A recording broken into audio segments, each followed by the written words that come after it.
Halo sahabat komunikasi, bahasan kali ini kita tetap bicara soal komunikasi internal, tetapi kita akan bicara tentang sistem komunikasi dan budaya organisasi. Kalau kita bicara soal organisasi, di dalamnya pasti ada berbagai macam hal terkait dengan jaringan-jaringan yang dibangun di organisasi. Nah, itu namanya sistem komunikasi. Nah, sistem komunikasi ini kalau berjalan, dia akan membentuk satu budaya, namanya budaya organisasi. Dua hal ini tidak akan terlepas, jadi kita akan bahas satu persatu. Kita mulai dari sistem komunikasinya dulu. Nah, sistem komunikasi ini adalah jaringan di dalam organisasi yang dibangun di semua level gitu ya, agar dapat melakukan komunikasi secara efektif. Kebutuhan akan sistem komunikasi yang efektif ini nggak sekedar cuma bisa menciptakan informasi saja, tetapi juga supaya pekerjaan ini bisa berjalan dengan baik karena satu dengan yang lainnya itu bisa berelasi dengan baik gitu. Dan di dalamnya memuat informasi dari mulai informasi bisnis sampai isu-isu publik yang bisa mempengaruhi seluruh proses yang ada di dalam organisasi. Nah, tentunya di dalam jaringan ini ada banyak hal yang terlibat. Di antaranya adalah adanya kekuasaan. Ya, kekuasaan adalah kemampuan untuk mempengaruhi semua hal yang ada di dalam organisasi, termasuk keputusan-keputusan. Nah, kekuasaan ini dibagi menjadi beberapa, yaitu kekuasaan formal dan kekuasaan informal. Kok ada formal, ada informal ya? Iya. Jadi kalau yang kekuasaan formal itu kekuasaan yang memang dipegang oleh orang yang punya jabatan secara resmi, misalnya ketua, wakil ketua gitu ya, kemudian sekretaris, bendahara gitu. Nah, kalau yang kekuasaan yang tidak resmi adalah yang dipegang oleh orang-orang yang mampu memberikan pengaruh kepada orang lain tapi dia nggak punya jabatan resmi. Kok bisa gitu? Bisa, misalnya gini, ada ketua, ada wakil ketua, kemudian ada sekretaris bendahara. Tetapi sebelumnya, sebelum ketua ini ada pihak lain yang dulu pernah menjadi ketua cukup lama dan kemudian sekarang menjadi senior. Dia turun nih jadi anggota biasa. Nah, biasanya si mantan ketua yang sudah lama bercokol sebagai ketua ini kemudian bisa dijadikan sebagai rujukan ketika problem-problem di dalam organisasi ini terjadi. Sehingga kemudian bisa dikatakan bahwa ada kekuasaan yang informal yang dipegang karena dia tahu segala informasi, sehingga kadang-kadang tanpa sadar dia kemudian memberikan pengaruh terhadap bagaimana arah jalannya organisasi begitu. Oke, kita lanjutkan. Nah, di dalam organisasi kalau ada kekuasaan, tentunya kekuasaan nggak cuma dipegang satu orang, ada beberapa orang yang punya kekuasaan. Ini disebut sebagai koalisi dominan, gitu ya. Mereka yang berkoalisi dan punya dominasi untuk bisa melakukan atau memiliki atau memegang kekuasaan terkuat di dalam organisasi. Nah, kelompok ini biasanya adalah kelompok-kelompok yang memang tujuannya atau ditempatkan untuk bisa memegang keputusan, memegang kekuasaan untuk membuat keputusan bagi organisasi. Ya, umumnya bisa terdiri dari beberapa orang yang ada di sana. Pemegang kekuasaan informal sangat mungkin dilibatkan dalam koalisi dominan ini. Meskipun dia nggak punya jabatan gitu ya, tapi karena dianggap punya pengaruh cukup besar dan tahu sejarah tentang organisasi ini cukup besar, maka kemudian dia biasanya dilibatkan juga di dalam koalisi dominan. Nah, maka koalisi dominan ini menentukan tujuan organisasi dan bagaimana cara bisnis ini kemudian berjalan. Bisa jadi kemudian antara kekuasaan ini kemudian yang bisa juga menciptakan adanya budaya-budaya yang sifatnya memberi ciri atas organisasi gitu ya. Nah, koalisi dominan ini memang ada dua pandangan ya tentang koalisi dominan. Ada pandangan yang menyebutkan bahwa tujuan organisasi untuk mendapatkan apa yang diinginkan tanpa mengubah jalannya pelaksanaan bisnis. Ini ada gambaran yang menunjukkan bahwa satu organisasi itu bisa mendapatkan suatu hal yang diinginkan tanpa kemudian mengubah sesuatu di dalamnya. Sehingga koalisi dominan ini kadang-kadang tidak terlalu banyak punya pengaruh dalam hal memberikan kebijakan-kebijakan baru atau arah-arah baru terhadap organisasi. Tetapi kemudian ada juga pandangan yang sifatnya simetris gitu ya, bahwa ada ide-ide yang bisa dinegosiasikan, ada resolusi konflik, ada kompromi yang kemudian muncul gitu ya, untuk bisa membuat organisasi ini bisa berjalan dengan baik karena ada hal-hal yang memang perlu diperdebatkan untuk kemudian dihasilkan sebagai sebuah keputusan baru gitu. Nah, maka kalau kita berpikir bahwa ternyata di dalam organisasi ini memang perlu adanya perubahan-perubahan yang bisa dikompromikan, ada hal-hal baru yang kemudian dirasakan, yang mengubah situasi organisasi, maka disitulah kemudian ada yang namanya budaya organisasi gitu ya, karena akan memberi warna atas bagaimana organisasi ini kemudian berjalan ya. Proses komunikasi ini kemudian distrukturisasi, diformalisasi dalam sebuah hierarki, dan akhirnya di dalam organisasi akan muncul sebuah proses yang memang berjalan untuk bisa membuat organisasi ini menjadi sesuai dengan tujuannya, yang dirasakan memiliki kekhasan gitu ya, memiliki kekhasan. Jadi budaya organisasi tadi kemudian memberikan ciri atas bagaimana proses komunikasi yang berjalan pada organisasi tersebut.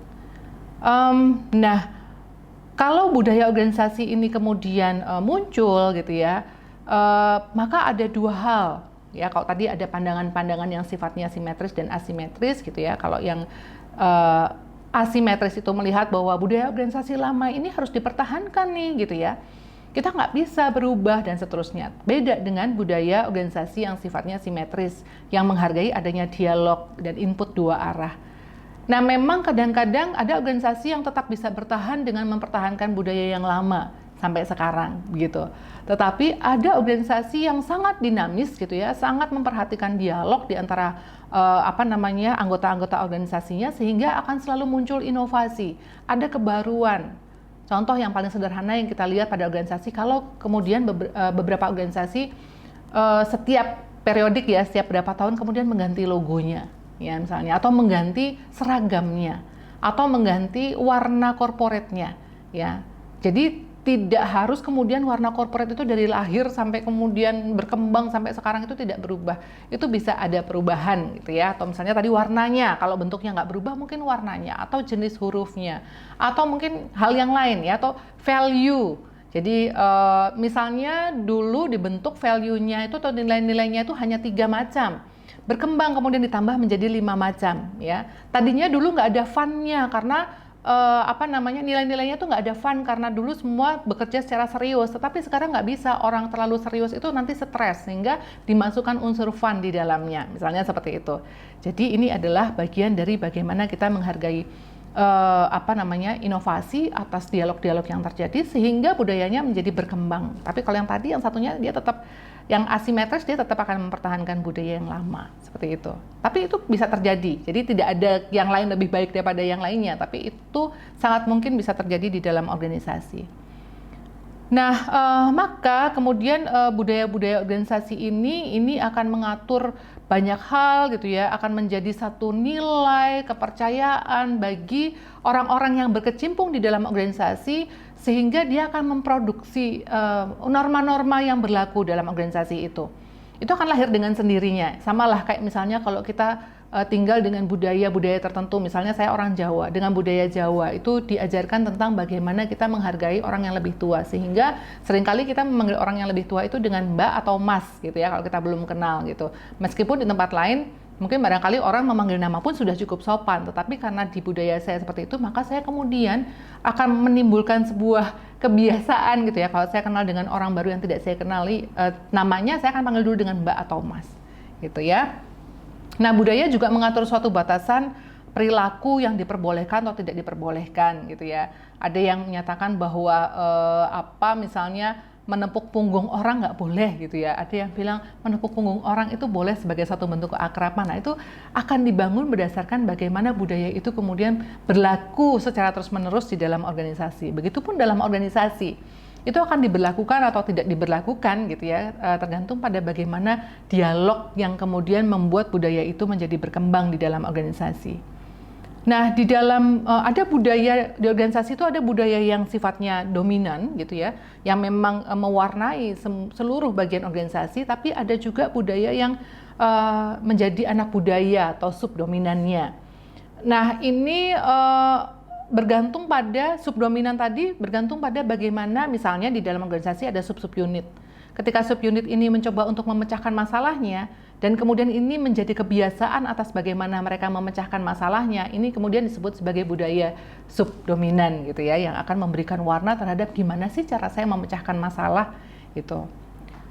Nah, bagaimana kemudian posisi budaya di dalam organisasi ini? Budaya ini bukan miliknya manajemen saja, bukan miliknya karyawan saja, tetapi budaya ini menjadi sesuatu yang dilahirkan bersama-sama gitu ya. Kalau dikatakan di sini ini adalah sesuatu yang dilahirkan dan dirasakan oleh anggota-anggota organisasi yang ada di dalam organisasi itu, sehingga budaya itu sesuatu yang memang tidak bisa dilihat bentuknya, tetapi bisa kita rasakan bagaimana kemudian dia akan mendukung pola-pola komunikasi, pola-pola keintiman, keakraban, relasi yang dibangun di dalam organisasi.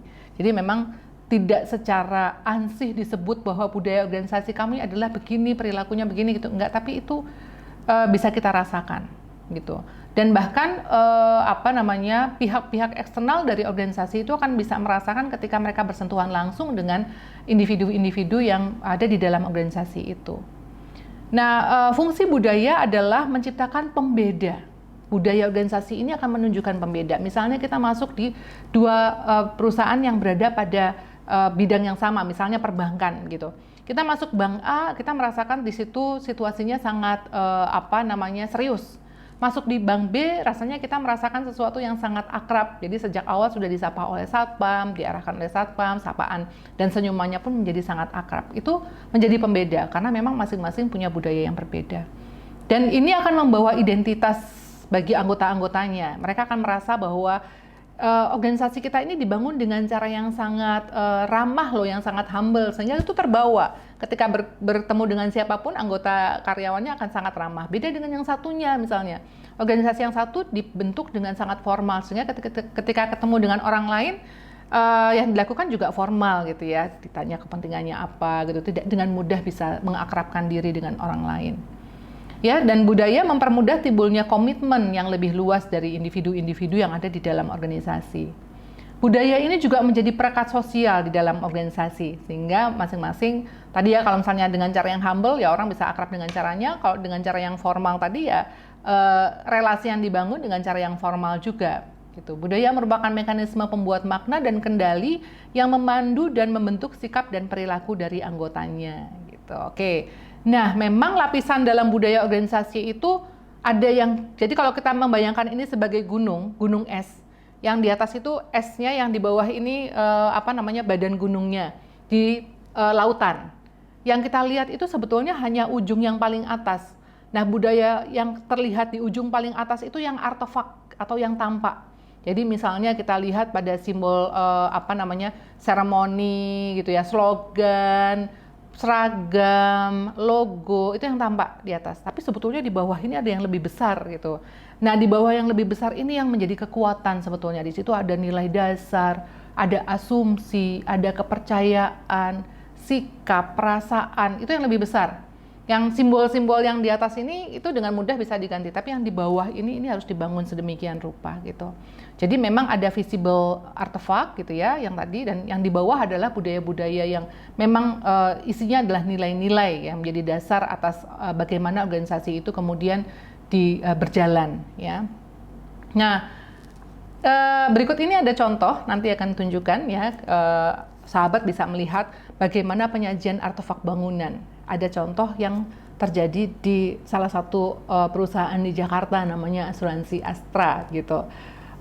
Kita lihat di situ ada ruang-ruang yang memang disediakan di organisasinya, ada tempat untuk biliar gitu ya, ada bar yang biasanya itu adanya di, barangkali kalau kita ke klub atau ke kafe, tapi di perusahaan itu ada. Supaya apa itu ada gitu ya?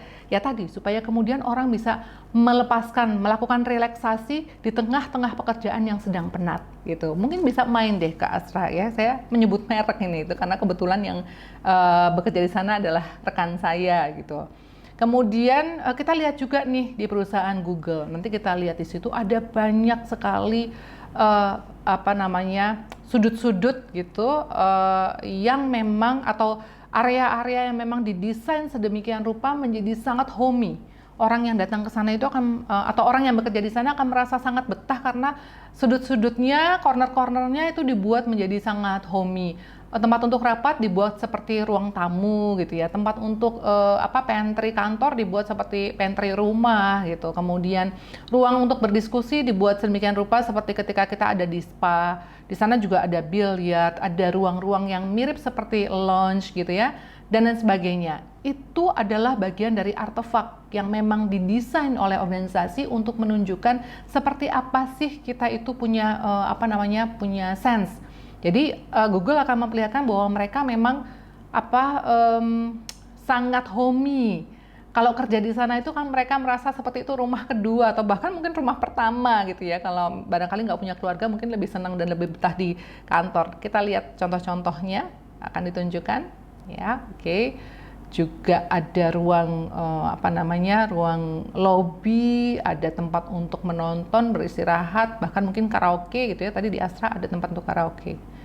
Jadi itulah gambaran-gambaran mengenai bagaimana artefak itu kemudian diberlakukan. Lalu bagaimana anggota organisasi itu mempelajari budaya organisasinya? Ada banyak cara. Bisa dengan melalui cerita gitu ya, masa lampau. Jadi ada sejarah, ada video, ada company profile, yaitu sejarah untuk mempelajari bagaimana sebetulnya cerita zaman dulu gitu ya. Kemudian ada ritual gitu ya, seperti misalnya ada doa bersama gitu, kemudian ada kegiatan-kegiatan yang memang ritual ini adalah bagian dari bagaimana budaya organisasi itu dikenalkan.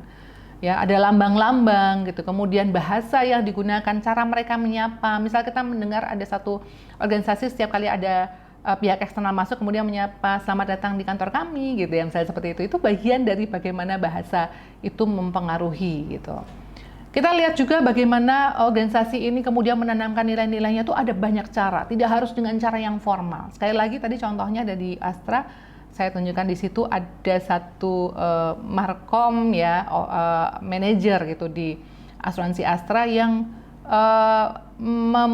bersama dengan teman-temannya mendesain sedemikian rupa bahwa organisasinya begitu fun gitu, sehingga bahkan bapak manajer ini gitu itu bersedia untuk berubah menjadi seorang kalau kayak gini ya, yang biasa pantomim gitu ya, berubah seperti itu ya. Nah di lain kesempatan kemudian seluruh anggota organisasi tiba-tiba berubah menjadi seperti chef atau koki dari sebuah resto karena memang ada tema yang kemudian mereka kenalkan. Bahkan di satu kesempatan lagi mereka semua menjadi seolah-olah seperti pemain karnaval gitu, karena memang tema dari acara yang sedang mereka laksanakan itu judulnya ada karnaval, dan itu berlaku pada semua karyawan. Nah, kondisi-kondisi seperti ini memang akan membuat suasana menjadi cair dan orang menjadi lebih rileks di organisasi. Dengan kondisi seperti itu, maka orang lebih suka untuk bekerja karena merasa bahwa ini adalah keluarga, ini adalah bagian dari kita gitu. Tetapi sebaik-baiknya budaya organisasi jangan sampai kemudian ini malah justru membuat disfungsional dari budaya organisasi. Kenapa? Karena bisa jadi karena begitu kuatnya budaya organisasi itu justru membatasi rentang nilai dan gaya. Karena sudah terpatok seperti itu, orang menjadi anggota organisasinya menjadi susah untuk berkreasi, berinovasi. Atau justru menjadi beban karena seolah-olah kita harus tampil menjadi seperti apa yang digambarkan dalam budaya organisasi kita, dan mengabaikan keunikan-keunikan dari anggota organisasinya. Juga kadang-kadang ini yang paling sulit adalah menjadi penghalang ketika organisasi ini mau merger dengan organisasi lain, saking kuatnya budaya organisasinya gitu. Nah, semoga sih budaya organisasi yang kita miliki di organisasi kita masing-masing tidak menjadi penghalang untuk melakukan yang tadi saya katakan di belakang, ada disfungsional dari budaya organisasi. Semoga budaya organisasi yang memang terwujud di masing-masing organisasi yang ada gitu ya, itu justru membuat organisasi menjadi makin maju. Demikian gambaran tentang sistem komunikasi dan budaya organisasi yang ada di dalam organisasi yang mempengaruhi terjadinya komunikasi internal. Semoga bisa memberikan gambaran yang lengkap tentang sistem komunikasi dan budaya organisasi. Terima kasih atas perhatiannya dan sampai ketemu lagi.